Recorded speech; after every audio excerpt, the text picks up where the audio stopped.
Gobierno de Aragón por este importante y exhaustivo trabajo, cuyo resumen se publicará próximamente y que por primera vez aporta unos datos de gran interés.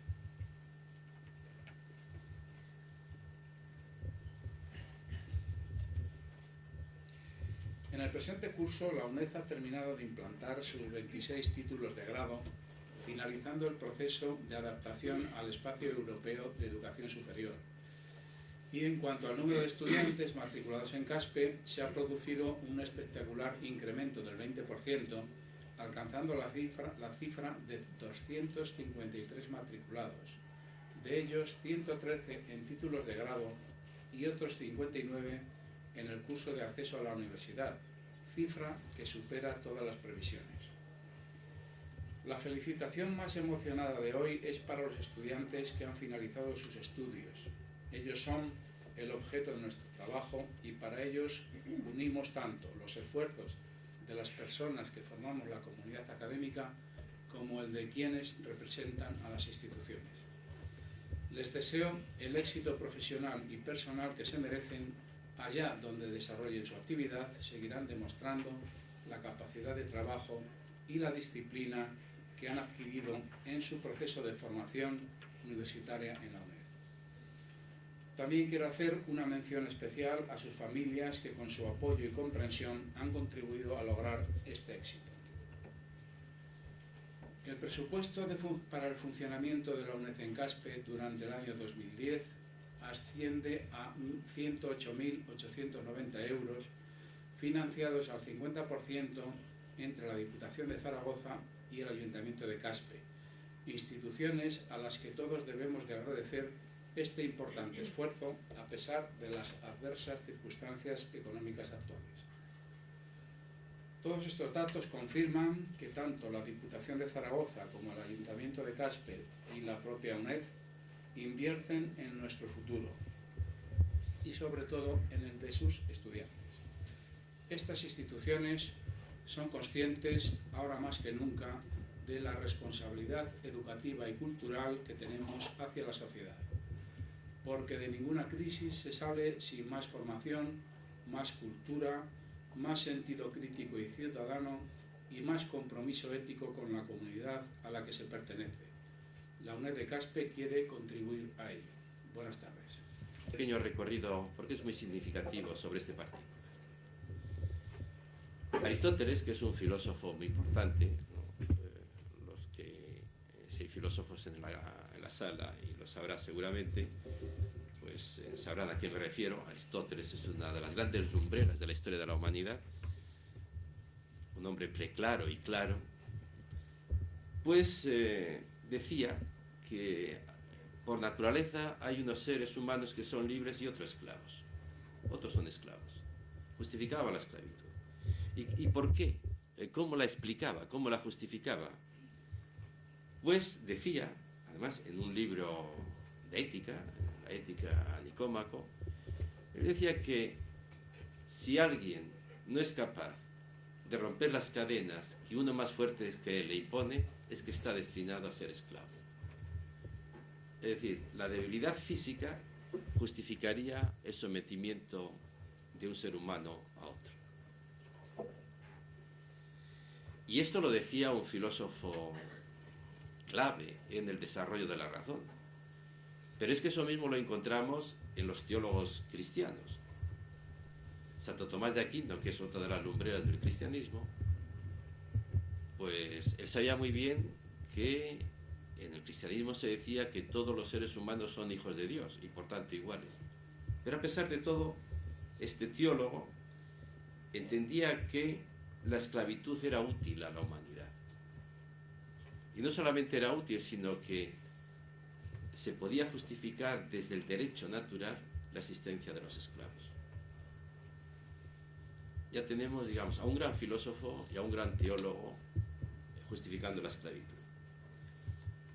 Hay un diputado francés hijo de esclavos, Aimé Césaire, un gran poeta, digo, descendiente de esclavos, viene de la Martinique, es el autor de un discurso sobre la esclavitud. Pues bien, este autor hace un repaso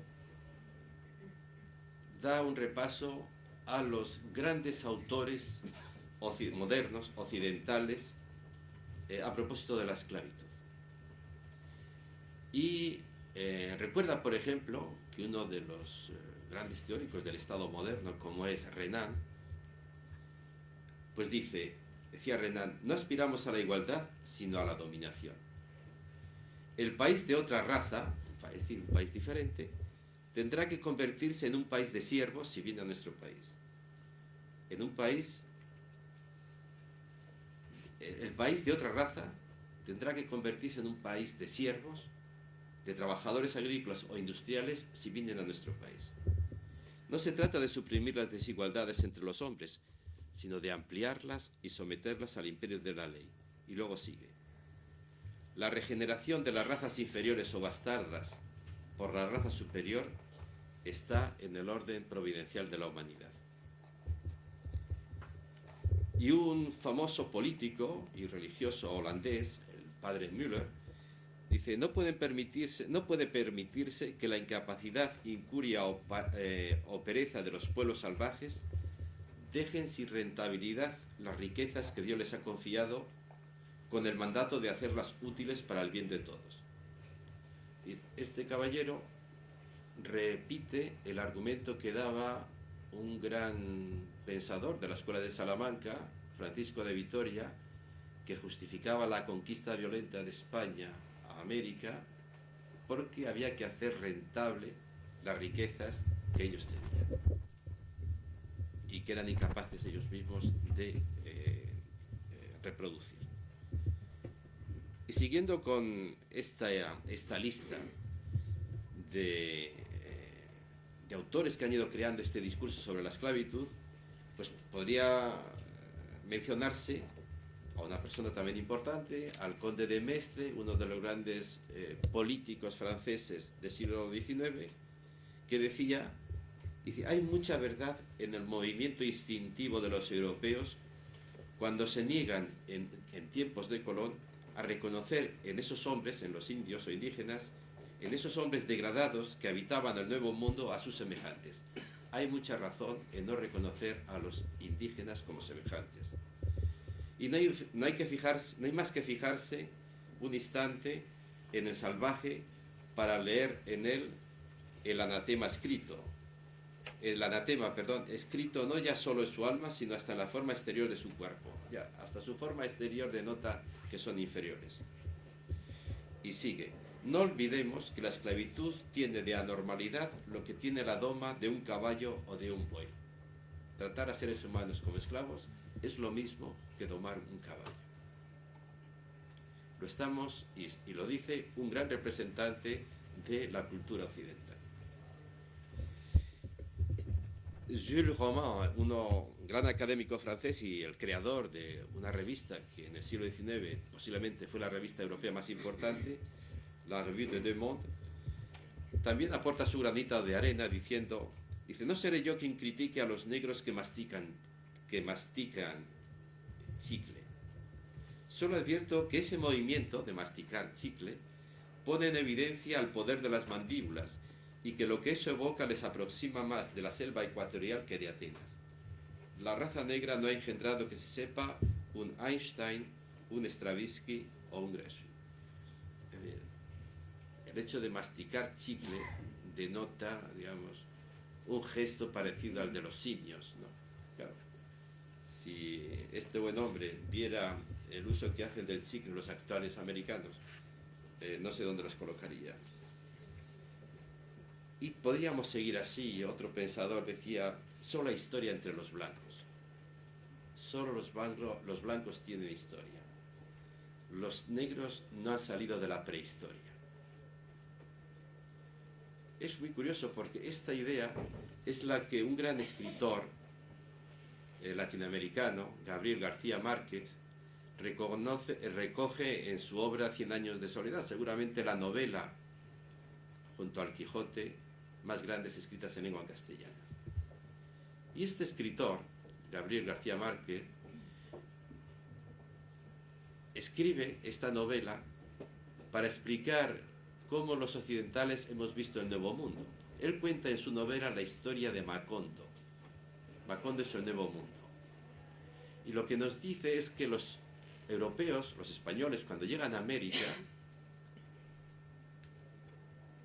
ponen un nombre nuevo a ese país y le llaman Nuevo Mundo. Para dar a entender que si ese pueblo quiere tener una historia, tiene que olvidarse de lo que han sido hasta ese momento. Tiene que renunciar, porque lo que han sido hasta ahora era la prehistoria. Si quieren entrar en la historia, tienen que hacerse como los occidentales europeos que llegan. Y por eso, cuando empieza su novela, él dice, yo quiero contar las cosas no con los ojos de los europeos que nos han contado nuestra historia, sino tal y como nosotros la contamos, tal y como nosotros la hemos vivido.